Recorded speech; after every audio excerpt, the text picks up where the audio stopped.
તમે ગાડી લઈને ક્યાંય જાઓ છો તો તમારી પાછળ જે વ્યક્તિ બેઠું હશે તેને પણ હવે કમ્પલસરી હેલ્મેટ પહેરવું પડશે।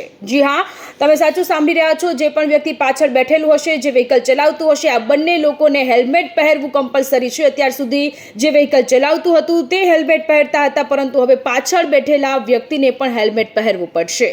કેમ કે ગુજરાત હાઈકોર્ટે આ મુદ્દે સરકારની ઝાટકણી કાઢી છે અને ઘણા બધા સવાલો કર્યા છે। અમદાવાદમાં ટુ વ્હીલર ચાલકે તેમજ પાછળ બેસનાર વ્યક્તિ હેલ્મેટ ન પહેરે તો પણ તેને દંડવો જોઈએ।